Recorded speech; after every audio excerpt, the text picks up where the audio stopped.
Ingrid Coronado ha brillado en la pantalla durante más de 28 años. Es una de las conductoras de televisión más icónicas y reconocidas y ha dejado una huella indeleble en el mundo de la televisión. Sin embargo, su trayectoria no ha sido un camino de rosas. Ha atravesado numerosos altibajos tanto en su carrera como en su vida personal. En este video, Ingrid se abre como nunca antes y está dispuesta a desvelarnos esos espacios ocultos que permanecían en blanco sobre su vida. Desde los desafíos hasta los momentos de triunfo, Ingrid nos permitirá conocer la historia detrás de la imagen pública que todos conocemos. Así que prepárense para una conversación sincera y reveladora. No se despeguen, porque hoy Ingrid Coronado nos dará un vistazo íntimo a su vida. Hoy es un día especial y único para mí. Aunque no he compartido mi historia con ningún medio antes, estoy dispuesta a hacerlo hoy por primera y última vez. Quizás se pregunten por qué tardé tantos años, y la respuesta es simple: miedo. Hubo un momento en el que tuve que presentar una denuncia por violencia de género y compartí detalles íntimos sobre mi matrimonio en el juzgado, los cuales luego fueron publicados. Mi sueño siempre ha sido tener una familia feliz, un esposo, hijos y un hogar bonito. Esa siempre ha sido mi prioridad. Recuerdo cómo comencé a enamorarme de Fernando. Nuestra relación comenzó de manera discreta porque él aún no había propuesto matrimonio. Con el tiempo, él cambió y empezó a comportarse de manera diferente. Decidí pedir el divorcio y enfrenté acusaciones dolorosas. Recibí comentarios crueles y fui víctima de un trending topic negativo que incluyó ataques hacia mí y mi familia. Además, me enfrenté a situaciones difíciles, incluyendo una demanda contra una revista que había tomado partido en mi contra. Me dieron a entender que había dos testigos a favor de la revista, el padre de Emiliano y el de Luciano. Si hay algo que lamento, es haber sido ingenua. No soy una mala persona. De hecho, tengo un buen corazón y estoy dispuesta a darlo todo por las personas que amo. Desde pequeña, siempre quise ser una artista reconocida internacionalmente. Mientras algunos querían ser profesores o astronautas, yo soñaba con la fama y el éxito en el mundo del espectáculo. A pesar de que al principio no me permitían seguir ese sueño, encontré mi camino a través de la música. Empecé a hacer coros y jingles para comerciales, y mi hermana y yo nos hicimos muy conocidas en ese ámbito. Vivíamos en México, en el sur, y nuestra crianza era muy protegida. Recuerdo que mis padres eran muy cuidadosos y no me dejaban salir mucho. Por ejemplo, cuando íbamos a la escuela, era raro ver a otros niños recogidos por coche, y mi mamá siempre me tomaba de la mano para cruzar la calle, algo que para mí parecía una gran aventura. Cuando empecé a andar en bicicleta en Valencia, durante una gira en España, me sentí inmensamente feliz de experimentar esa libertad. A pesar de que mis padres eran muy estrictos en cuanto a la seguridad, esa experiencia fue una revelación para mí. Como hermana mayor, tenía el rol de cuidar a mis hermanas. Aunque nos queríamos mucho, también nos peleábamos a menudo. Recuerdo que cuando mi mamá se mudó y yo me quedé con mi papá y mis hermanas, fue un cambio difícil. El divorcio de mis padres, cuando tenía unos 12 años, fue un proceso confuso y doloroso para mí. Tengo pocos recuerdos claros de esa época, y he intentado, a través de terapia y cursos, reconstruir esos momentos para sanar mis heridas. A pesar de mis esfuerzos, hay partes de mi pasado que aún no logro recordar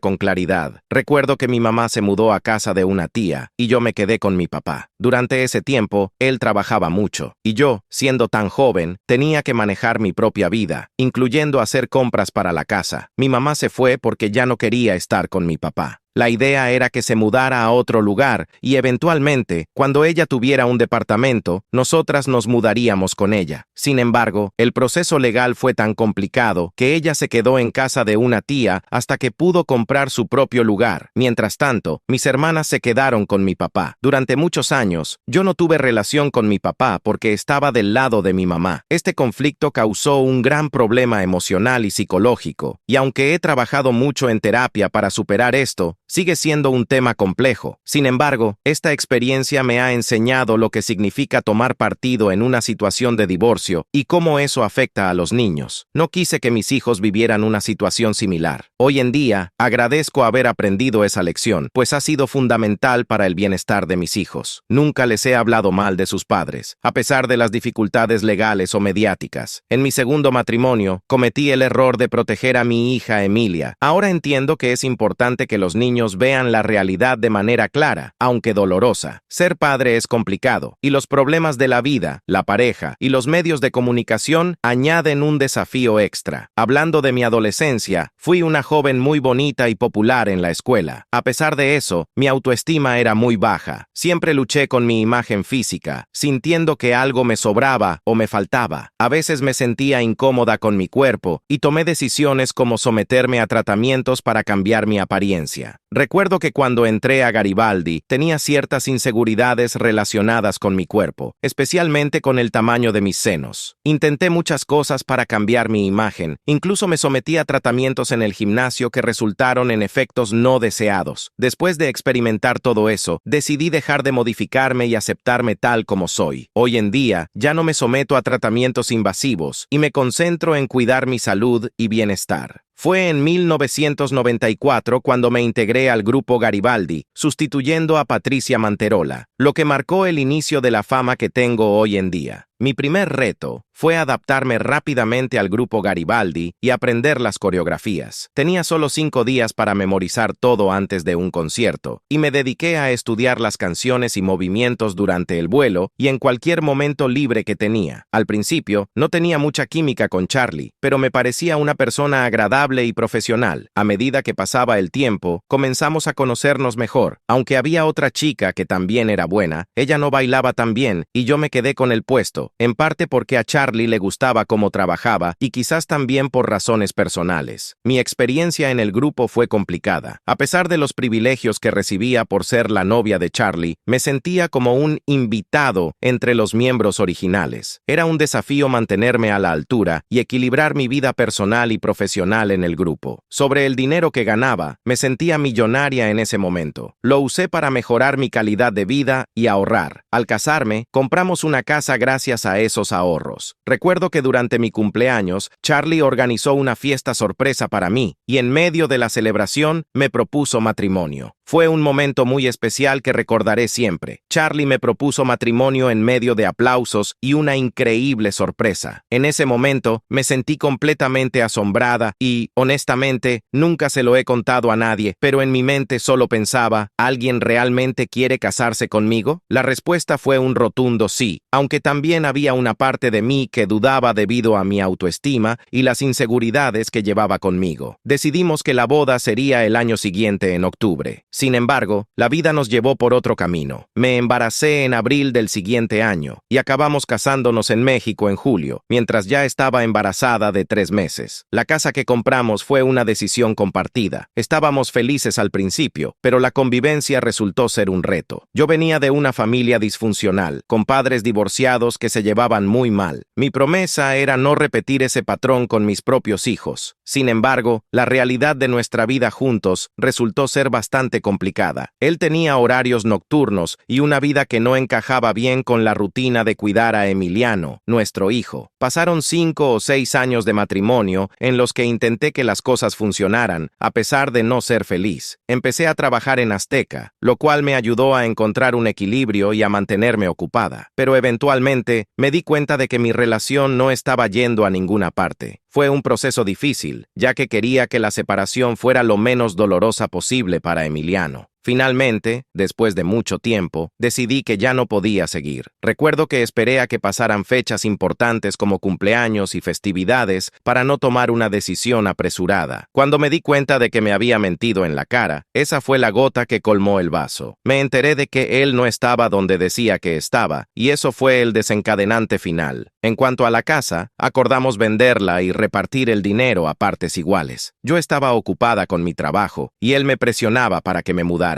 Compré un departamento en preventa, pero no me lo entregaban a tiempo. Durante este periodo, me encontré manejando la situación por mi cuenta, administrando las finanzas y buscando maneras de hacer todo más llevadero. La separación no fue fácil, pero intenté mantener el proceso lo más civilizado posible. La situación con la casa y el divorcio fue complicada, pero finalmente llegamos a un acuerdo. Mi objetivo era asegurarme de que Emiliano no sufriera por problemas financieros, y me esforcé por manejar la situación con la máxima integridad posible. En aquel momento, puse mi casa en venta, y después de unos meses, me enteré de que mi ex estaba viviendo allí sin haber pagado. Cuando le pedí que me devolviera el dinero, él me dijo que no lo tenía, pero prometió pagármelo eventualmente. Sin embargo, nunca lo hizo, y lleva más de 17 años viviendo allí sin pagarme ni un centavo. No solo no paga la renta, sino que también ha dejado de pagar la pensión alimenticia de Emiliano, su escuela y su seguro médico. Emiliano tiene diabetes, y el costo de su atención es alto. Tomé la decisión de demandarlo para recuperar al menos la mitad de la casa o que él se mudara y me diera lo que corresponde. De hecho, dejó de pagar la pensión alimenticia poco después del divorcio, y enfrentamos un juicio complicado que incluyó la pérdida de patria potestad. En un momento, llegamos a un acuerdo en el que me permitiría manejar todas las decisiones relacionadas con Emiliano, pero aún así, su comportamiento y el hecho de que no cumplía con sus responsabilidades me llevaron a demandarlo por la casa. Hace unos años, enfrenté una situación difícil cuando me atacaron públicamente. Tuve que presentar una denuncia por violencia de género contra él y un periodista. Se impuso una orden de restricción y se les prohibió hablar de mí. El proceso legal ha sido muy lento y costoso. Me he enfrentado a largas batallas legales que afectan tanto mi estabilidad financiera como emocional. Además, he invertido gran parte de mi dinero en protegerme legalmente. Regresé a Azteca con la esperanza de seguir adelante y de poder mantener a mi hijo. Aunque fue un desafío, la gente de Azteca me recibió de nuevo con los brazos abiertos. Mario San Román, quien siempre me apoyó, me ofreció la oportunidad de trabajar en Venga la Alegría. Estaba emocionada y decidí que quería trabajar con Fernando del Solar y Adrián Patiño. Así comenzó el proyecto. Venga la Alegría. Fue una etapa mágica y gratificante en mi carrera, aunque luego me mudé a La Academia. Mi relación con Fernando del Solar comenzó de manera amistosa. Al principio, le presenté a Maggie y a otros amigos, pero con el tiempo, los sentimientos entre nosotros se intensificaron. A pesar de ser amigos cercanos, no fue hasta que Fernando canceló su boda que las cosas cambiaron. Decidió cancelar su boda y se fue solo a su luna de miel. Me invitó a una boda de un amigo y fue ahí donde el romance floreció. Durante la boda, le confesé a Fernando mi amor y le expresé que él era todo lo que había estado esperando. A pesar de que Fernando estaba en un proceso de ruptura reciente, lo que sentía por él era genuino. Le pedí que pensara en ello y al regresar de su luna de miel, me confirmó que también quería estar conmigo. Apenas comenzamos a salir, me embaracé de manera inesperada. Aunque fue un gran shock, decidimos enfrentar la situación juntos. La rapidez con la que ocurrieron los eventos nos sorprendió y empezamos a sospechar que nuestros teléfonos podían estar intervenidos o que nos estaban siguiendo. Finalmente, la prueba de embarazo confirmó que estaba embarazada y, para nuestra sorpresa, la noticia se filtró antes de que pudiera decírselo a mis padres o a Emiliano. La portada de una revista anunció Ingrid embarazada de Fernando. Fui a hacerme la prueba en un laboratorio. No fue una prueba casera. Nunca supimos cómo se enteraron. Cuando llegamos a Azteca, nos avisaron antes de que iban a sacar la portada. Fue un golpe inesperado. El martes vimos la portada y casi me da un infarto. Mi papá no sabía, mi mamá no sabía, mi hijo no sabía. Fue horrible, horrible. La prensa me acusó de algo que no había hecho. Me decían que me había metido en su matrimonio. Hicieron un drama enorme. Es curioso ver cómo hay señales que uno no ve. Yo decidí enfrentar las balas sin ver que él no saldría a defenderme. Esa es una carga que he llevado durante todos estos años y, a veces, sigo recibiendo mensajes de odio, acusándome de que me metí en su matrimonio y que lo pagué caro. No me metí en ningún matrimonio. No hago esas cosas. Un hombre que tiene pareja no me interesa. A las pruebas me remito. No sé si soy muy antigua, pero no puedo estar con alguien si no siento una conexión real. 5 años después, en una entrevista con Mónica Garza, él confesó que su error fue no defenderme en ese momento. El problema es que la gente comenzó a verme como si yo fuera capaz de algo así cuando no era verdad. La pregunta es, ¿cómo estaba mi amor propio al enamorarme de un hombre que no me cuidó ni me defendió en los primeros momentos de nuestra relación? A lo largo de los años, he aprendido a proteger a mis hijos y me siento orgullosa de eso. Pero hay personas por las que no valía la pena enfrentar todo eso. Con el tiempo nuestra relación se fue desgastando. Fernando. La enfermedad de Fernando también empezó a afectar. Nos casamos en una ceremonia hermosa en casa, un verdadero cuento de hadas. Nos fuimos de luna de miel y al regresar empezó a sentir un dolor en el pecho, como si tuviera un hueso atorado. Pensamos que era algo sencillo, pero el doctor recomendó ver a un oncólogo. Fuimos a la cita, que era el día de mi cumpleaños. No podía esperar más y fuimos. Allí le diagnosticaron linfoma de Hodgkin, un tipo de cáncer en el sistema linfático, con un tumor en el mediastino. El oncólogo dijo que sería un proceso difícil, pero el tipo de cáncer era tratable y en 6 meses estaría bien. Tenía un bebé de 8 meses y otro niño de 3 años en ese momento. Fue una noticia difícil, pero había esperanza. Ambos estábamos preocupados pero esperanzados. Pensábamos que esta experiencia nos uniría más y nos fortalecería. Sin embargo, el problema comenzó cuando Fernando decidió no continuar con las quimioterapias, argumentando que lo mataría era el tratamiento y no el cáncer. Para mí era complicado. Ir con él a las sesiones de quimioterapia me drenaba. Era agotador ver cómo le administraban los medicamentos y sentir que me quitaba toda mi energía. Llegué a un punto en que le dije que necesitaba un descanso. Yo me encargaba de todo, pero necesitaba que alguien lo acompañara en el hospital para poder recargar energías. Finalmente, llegamos a un acuerdo en que su familia y amigos lo acompañarían a las sesiones y yo me encargaría de todo lo demás en casa. Pero cuando él dejó las quimioterapias, empezó a sentirse peor. Los síntomas se agravaron. Un día, él comenzó a tener dificultad para respirar y lo llevé al hospital. En ese momento tenía un evento importante como conductora. Fue una situación difícil, ya que tenía que equilibrar mi trabajo y la situación de Fernando. Oré por ayuda y, a pesar de la dificultad, el evento salió bien. Regresé al hospital y nos informaron que Fernando había tenido un paro cardiorrespiratorio. Fue un golpe duro, pero después de un tiempo recuperó la respiración. Sin embargo, desde ese momento, Fernando nunca volvió a ser el mismo. Estoy buscando entender qué sucedió en ese momento. Para mí, el día en que perdí a mi esposo no fue el día del divorcio ni el día de su muerte, sino ese día en particular en el que él comenzó a ser una persona completamente diferente. Empezó a comportarse de manera distinta en todos los aspectos, en sus palabras, en sus acciones, en sus intereses, en su relación conmigo y con nuestros hijos. Era como si fuera alguien más, y eso me resultó muy extraño y difícil de comprender. Para mí, él era el amor de mi vida. Sentía que mi amor por él era algo fuera de este mundo. Lloraba y me sentía afortunada de experimentar un amor así, algo que no había visto en ninguna película. Mi amor por él era incomparable. Sin embargo, con el tiempo me di cuenta de que lo que sentía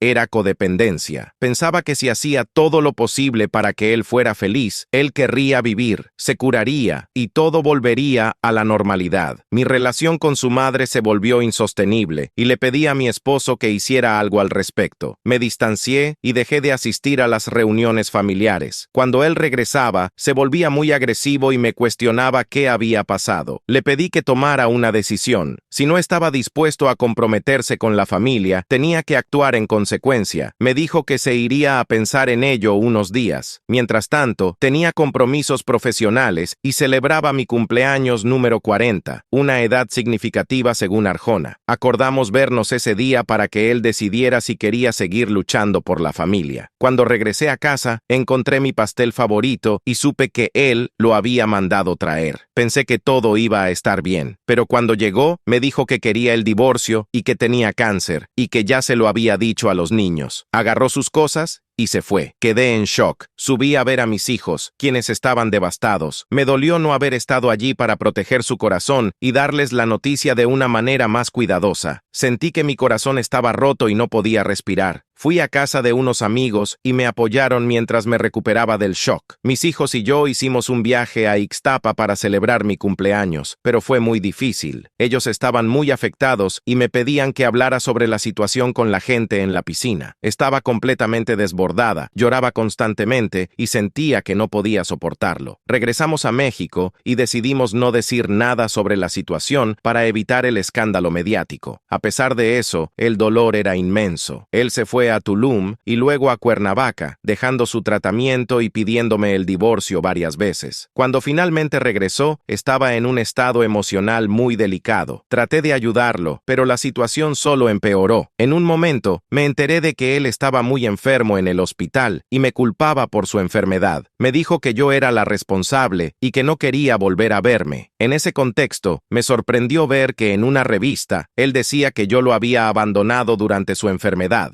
Esto me resultó injusto, ya que él había pedido el divorcio varias veces y se había ido de casa en diferentes ocasiones. El acoso de la prensa fue inmenso. Las portadas y las noticias negativas eran constantes, y sentí que todo mi mundo se desmoronaba. La situación fue devastadora tanto en lo personal como en lo profesional. Perdí mucho debido a esta presión y desprestigio constante. La gente reaccionaba de manera violenta hacia cualquier gesto amable o palabra de mi parte, y había bots atacándome continuamente, publicando documentos privados como mi salario, mis gastos e incluso mi dirección. Me preguntaba quién estaba detrás de todo esto. ¿Era la revista, la otra conductora, la prensa de espectáculos? Nunca imaginé que podía ser él. En un momento, cuando atacaron a Emiliano en la portada de la revista, toqué fondo. Vi que no solo me atacaban a mí, sino a mis hijos. Fue entonces cuando decidí actuar. Demandé a la revista por publicar documentos privados. Al recibir la respuesta, descubrí que la revista había llamado a testigos del lado de mi expareja, revelando así de dónde provenía la información. Lo que más me dolió fue darme cuenta de que la persona a la que más había amado se había convertido en mi enemigo. Superar esto me llevó años. La demanda contra la revista, ganada en la Suprema Corte, fue un hito importante para proteger la dignidad y la imagen de una persona. A pesar de mi dolor, trabajé en no dejar que la opinión de la gente me afectara tanto. Cuando él falleció, 8 años después de nuestra separación, la situación se agravó nuevamente. El duelo se complicó aún más con los problemas legales que surgieron después de su muerte, incluyendo demandas y disputas sobre la casa en Cuernavaca. Mientras lidiaba con el dolor de perder a alguien que había sido parte tan importante de mi vida, también enfrenté ataques en los medios y malentendidos sobre mi papel en la situación. Los medios comenzaron a difundir rumores y mentiras sobre mí, incluyendo afirmaciones erróneas sobre demandas y pensiones alimenticias. A pesar de mostrar pruebas de que las acusaciones eran falsas, el daño ya estaba hecho y la gente seguía creyendo las versiones distorsionadas. Después de todo esto, me doy cuenta de que he superado muchos capítulos dolorosos de mi vida. Aunque el dolor persiste y siempre habrá preguntas sobre cómo habría sido todo si las cosas hubieran sido diferentes, me siento en paz con lo que he logrado. Mi historia ha cambiado, mi forma de ver la vida también, y aunque la herida sigue ahí, he aprendido a encontrar la fortaleza para seguir adelante. ¿Qué te ha parecido la revelación de Ingrid Coronado? Déjame tus comentarios abajo. No olvides suscribirte y activar la campanita para no perderte el próximo video. Nos vemos pronto.